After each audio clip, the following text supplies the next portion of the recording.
Имало едно време двама братя и сестри решили да създадат вирусни TikTok видеа заедно. Те искаха да вдъхновят другите с послания за вяра, надежда и упоритост. Първото им видео се фокусираше върху идеята, че бедствието и страданието, с които се сблъскваме, могат да бъдат част от изпитание на нашата вяра. Започнаха с цитат от Псалм 119, като заявиха: "Душата ми е уморена от скръб, подкрепи ме според словото си." Те подчертаха, че тези трудни моменти са възможности да разчитаме в голяма степен на ученията на Исус.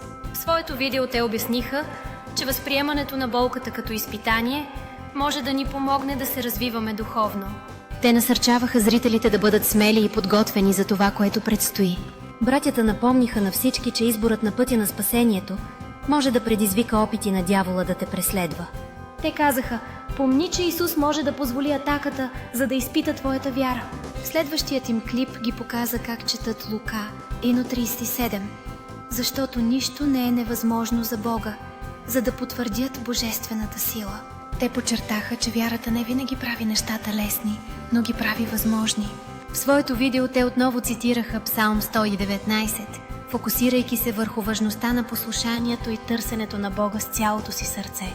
Те споделиха как тези, които следват заповедите на Бога, не грешат и следват Неговите пътища. Обясниха, че доверието в Божиите заповеди ни помага да останем непоклатими в трудни времена. След това братята и сестрите насърчиха зрителите си да останат верни до края, независимо от предизвикателствата. Те посъветваха, че вярата им само в Исус е достатъчна, за да ги премине през бурите на живота. Видеята съчетаваха вдъхновяващи библейски стихове с искрени лични истории. Те включиха свидетелства за моменти, когато се чувстваха оставени, но си спомняха Божиите обещания. Говориха за силата на Светия Дух да носи утешение в недоверчивите моменти.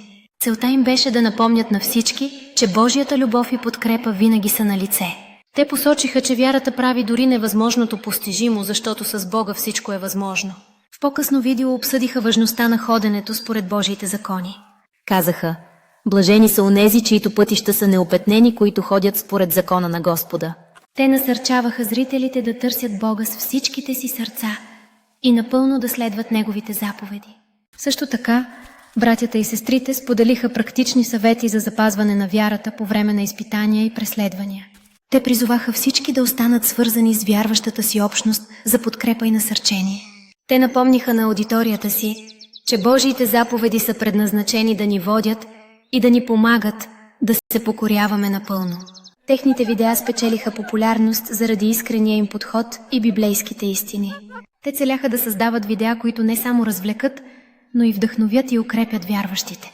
Братята и сестрите често завършваха с молитва, молейки се за Божията сила и ръководство. Те насърчаваха зрителите да се доверят на Божия план, дори когато е трудно да бъде разбиран. Видеота станаха източник на вдъхновение за много хора, които се сблъскват с трудности по целия свят. Те последователно напомняха на всички, че вярата им в Исус Христос е най-силният им щит. Чрез своето творческо усилие, те показаха, че вярата може да бъде изразена по много иновативни начини. Те споделиха прости, но мощни съобщения, които дълбоко резонират с зрителите на всяка възраст. Братята и сестрите знаеха, че създаването на вирусни видеа е инструмент за широко разпространение на Божието Слово. Неговата мисия беше да достигне до възможно най-много сърца с посланието за спасение. В крайна сметка техните видеа се превърнаха в движение, което насърчава вярващите да стоят твърдо във вярата. Те вярваха, че с помощта на Бога техните усилия могат да помогнат на другите да намерят надежда и сила. Историята им е свидетелство за това как вярата и креативността могат да се преплитат за божествена цел. И така, те продължаваха да създават видеа, винаги опирайки се на ученията и обещанията на Исус. Пътуването им показа на всички, че независимо колко трудно става животът, Божията любов е по-голяма от всяка беда.